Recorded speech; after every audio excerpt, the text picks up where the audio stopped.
Welcome to Pinball Expo 2021. I am so excited to be here. I hear Todd Tuckey is here. I'm here in the Stern booth right now, but Stern's not the only one here. Jersey Jack is here. And Galloping Ghost is only 20 miles away, so you know we have to check that out. The rumor on the street is Doc Mack is gonna roll out the red carpet for us. So what are we waiting for? Let's go check this place out.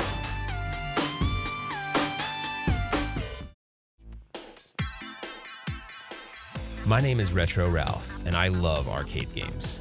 When I was a kid, the arcade was a magical place. The sights, the sounds, memories etched into my mind forever. Now, I'm a collector, and you could say I'm a little obsessed, but I know there are others like me. Are you one of them? You're chasing nostalgia with Retro Ralph. Whoa, boom shakalaka! Oh, Chicago. Let's talk about it. Would you ever believe that there's a city out there that hustles and bustles with millions of people on the daily, but deeper down has an entire army rooted full of pinball and retro arcade fanatics? Yeah, neither did I. Until I went to the Pinball Expo and Galloping Ghost in Schaumburg and Brookfield, Illinois with Ralph. The more that I film with him, the more hyped I get about being places like this. So how did the convention or Galloping Ghost bring the magic of the past to new light? Well, it all starts with a question. I think it would be an understatement to say that you started as a collector and you're a massive collector, but what was the motivation to start That's Pinball a great Expo? question. My whole dream for doing it was to honor my heroes who were the pinball designers and the artists. These guys are all 9-to-5 guys, but all the head honchos of Bally and Gottlieb, they get all the accolades, never the guys that work there. Right. So I said to myself, I want to recognize them. I can see there's this passion in this actual expo where I'm sitting in a room and there's people talking about how to keep your machine running. And they're literally, you have designers, you have engineers, and they're all trying to help people and they're asking questions about, hey, I had this issue with this machine. I've never really seen that before, maybe a little bit, but not to the degree here. And I think that kind of is a testament to this. Let's pay the respects to the people that really make this hobby what it is. So the Pinball Expo is underway, and the excitement in this room right now is infectious. The pinball fans are going crazy. They've invaded the Stern area, and it's packed because of the new Godzilla machine. Everyone wants to get a glimpse at it.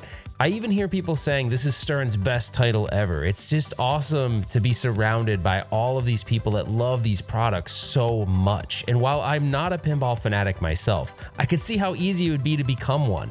The people, the pinball culture, it's exciting and the fans love it. All you have to do is just take a quick look around, and that's evident that the pinball culture is thriving and it's full of life. We're surrounded by retro. The camera's going everywhere with us. But while people enjoy the show, Ralph and I went to dinner. At the show, we met a ton of awesome people. And on night one, Ralph got to meet one of his idols, Todd Tuckey himself from TNT Amusements. Him, Arcade Hollywood, myself, and a bunch of other people left the pinball chaos to eat. Ralph was in awe, like seeing a kid in a candy store. The food was great, but if you thought because we all left the show floor that the retro theme of the week would disappear, you are mistaken. Collecting arcade machines, the pinball scene, and many other topics were discussed at the table. There was a special energy in the air and everyone was just excited to be in the same room for the first time in a while. The dinner was awesome as people got to connect with old friends, but also we got to make new ones. Meeting everyone in this community really set the tone for the week, and we were excited to see what else was in store.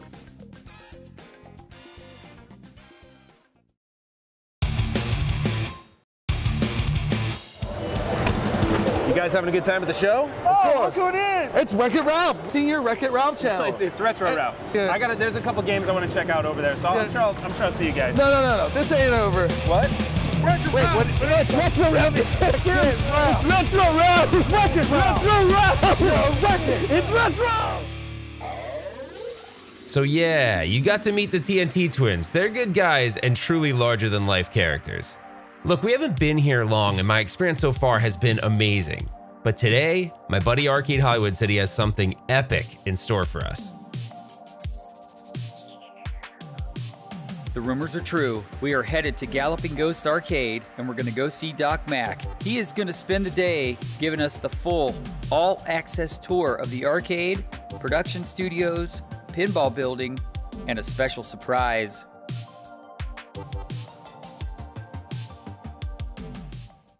I can't believe this. I'm at Galloping Ghost. Galloping Ghost. When I think back to some of my first experiences with arcade games, I never thought it would land me here. This place is every arcade enthusiast's dream.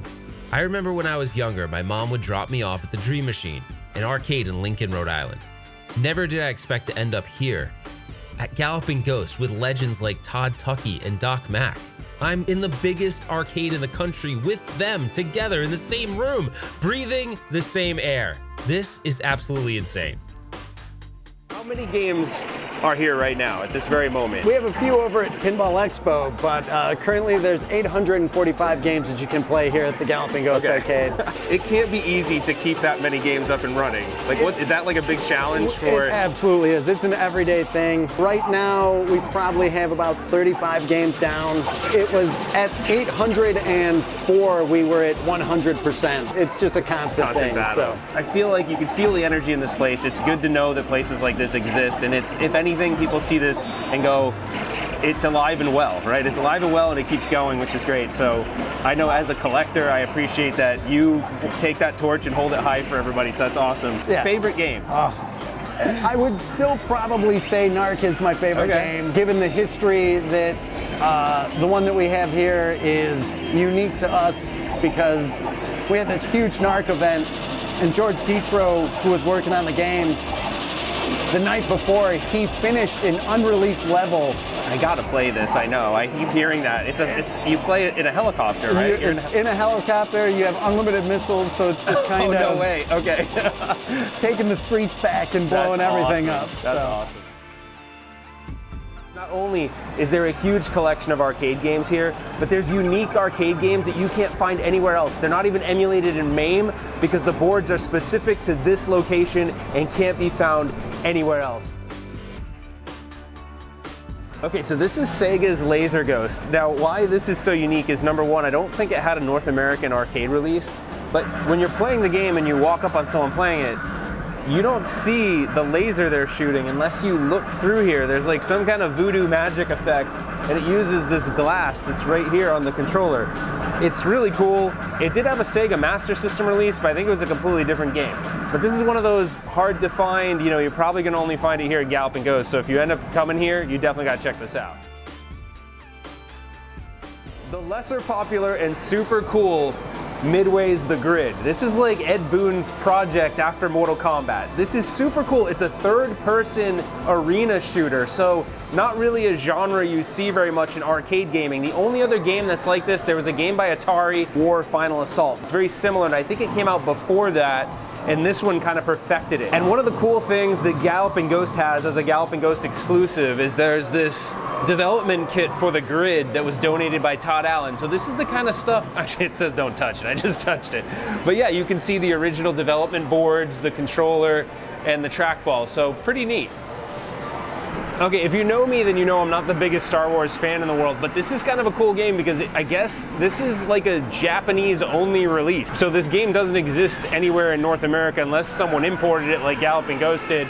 It's kind of cool. You can play sort of as the pilot or the gunner, which is pretty neat, and as this like gigantic DLP TV. So it's pretty fun. I'm not the biggest Star Wars fan, but if you are a huge Star Wars fan, I think this is a game you'd probably want to check out. Okay, tucked in the corner here is a Sinistar environmental cabinet, a cockpit.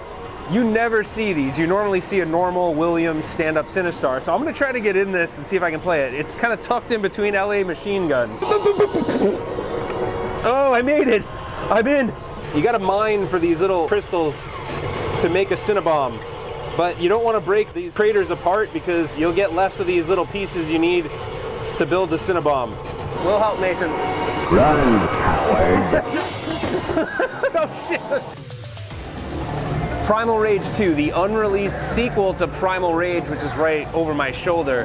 The reason why this game was canceled was because it was around the time when arcades were in the decline, and honestly it just wasn't a big draw for fans at the time. But the cool thing is you can play it here at Galloping Ghost. It is available under emulation, but why would you want to do that when you can play it on an actual arcade cabinet? Pretty cool. The game's probably like 97% done, but it's still pretty fun. I mean, for me, growing up and being in an arcade, My arcade was nowhere near as vast and dense as this is. The density here is crazy. And just like that, there were still over 800 something games to be uncovered. But there was just one that had all of our attention, the Sega R360.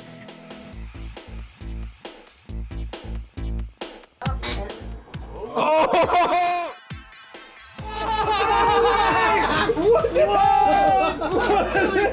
What just happened? GameStop emergency button press. It hit the emo. Wait, did you mean to push that? Oh, wow! I felt that I was just spiraling out of control, Todd. He's got the toy out. Should I take things out of my pockets and stuff? I'm kind of nervous for this. Yeah, you should. Children. No, I don't think Doc wants me throwing up in there. I'm suiting up. I'm suiting up. I wrote it. Yeah, I'm impressed for this. This is wonderful. Yeah. That's the only thing I can. Lights on behind you.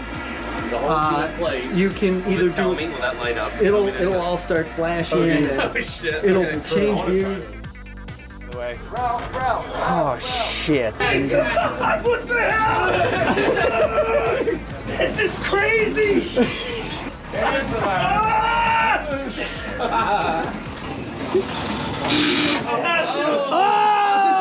buzzed out. We got 2 girls in this crew. I think that's crazy. You got this, buddy. Oh my God! Level out!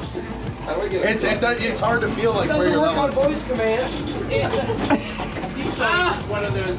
I'm trying to level out. Alexa, level out. Mason's gonna beat the He'll be game. working for NASA in no time. I haven't heard the voice scream. He's the guy that murders you in your sleep. There's no reaction. It's weird. You He fell asleep, passed out. Mason, did you pass out? You okay? Well, that's a different reaction than me. That's a different reaction. Did you hit anything? Thank you. Does it tell you if you've actually like? What the hell? What the hell? Good job, bud. The Sega R360 was released in Japan in November of 1990. You get the idea. You get into it, you strap yourself in, and you spin, using gyroscopic mechanics for the motion. Critics praised Sega for its innovative use of the technology, and one critic claimed that the machine helped establish Sega's arcade presence in the industry at that time. With only an estimated 100 units being produced, it's no wonder you never see it anymore.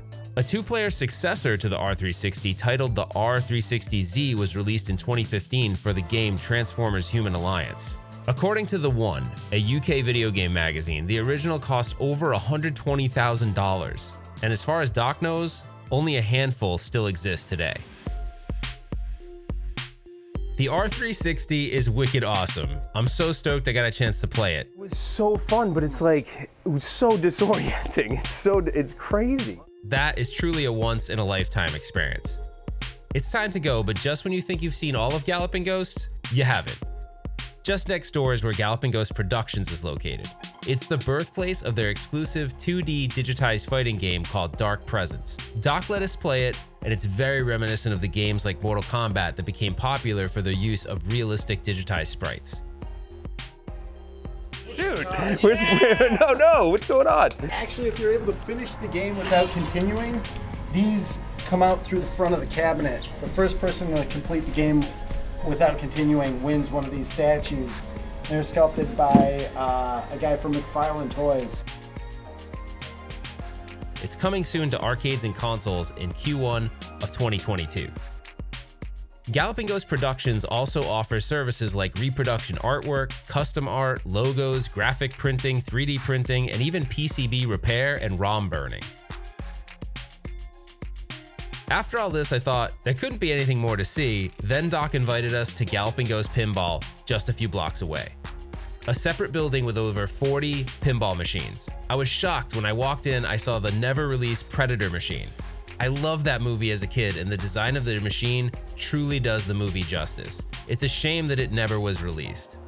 But it can be experienced exclusively at Galloping Ghost, and it's the only one in existence today. What an amazing trip to Galloping Ghost. I hope I get a chance to come back soon. Thanks, Doc, so much for your hospitality. You truly are a hero in the arcade world, and we're all thankful that you protect the legacy of arcade gaming.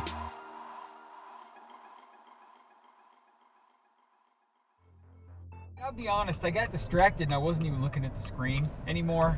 I was just trying to figure out, I was looking at the handle. Yeah, I was just trying to figure out how I didn't to level feel it. like I was in control of the game. We're back at the expo, and I was immediately drawn to the Fun with Pinball exhibit. Not only is it set up to show a new generation how pinball machines work, but there's also a bunch of really cool interactive experiences all built from retired pinball machine parts. I was so lost in the excitement of playing with everything that I didn't even realize I was learning at the same time. While I don't know a lot about the inner workings of a pinball machine, I left with a much better understanding. Pinball is a completely different animal than arcade gaming, but I know this. I'm curious to learn more. Is a pinball machine in my future? I need a pinball machine, dude. Pinball's fun. Only time will tell. You're like the arcade hero for me. I'm a hero. You are. I don't know exactly the roots of how you got started in the business. What started all this? I guess I was 15 years old, and I found a pinball machine cheap, and I bought it. We had a lot of fun playing it, and I kind of tinkered with it, but I never thought it'd be like a hobby. From that point on, I would try to buy and sell pinball machines over the years. I had a buddy at the time. We bought a group of games together from a vendor that closed down, and it was older mechanical pins. But it was never going to be like going in business. I had no interest really in operating them. But my aunt and uncle bought a boat dock. They wanted a game room, so I started buying games for them, for their game room, and that's how I learned how to fix this crap. And I bought my first brand new games to operate. Then I got a partner in '81. We were doing okay, and then all of a sudden the bottom dropped out. We were in big trouble. He said, let's try to sell some of this crap. He said, let me put some games out front of my house. Okay. And I put down a big sign on top, $100 and up. And that's what started game sales. Black and white games were $100 to $150. Okay. And color started at $175. How much was a Tempest back then? $2 1/4. Oh, now, remember, we weren't rebuilding them. We wiped off the screens. We made sure we plugged them in. We weren't even checking ground plugs. If it worked, it went out. But remember, we're looking at equipment that was new only a few years before. Vendors were dropping off truckloads to my driveway. Did you in your mind think that, fast forward, that first of all, you'd still be doing this today? Well, no, of course not. But the idea of having a full-blown game room was not there yet. It's not there yet, yeah. And people had 1 or 2 games. I put them in rec rooms. I remember delivering 1 or 2 in a bedroom. But nobody was thinking full-scale games. But now, the retro arcades are opening everywhere. I pioneered the flat rate arcade.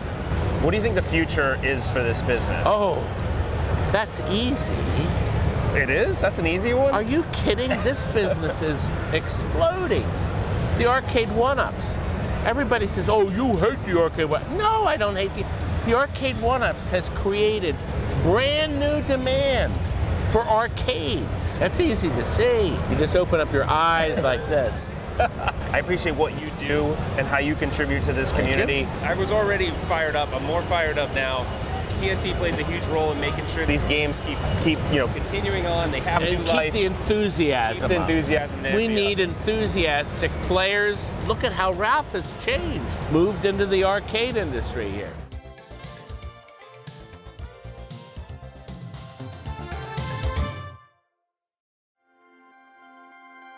Wait, what? I'm in the arcade industry. How the hell did that happen?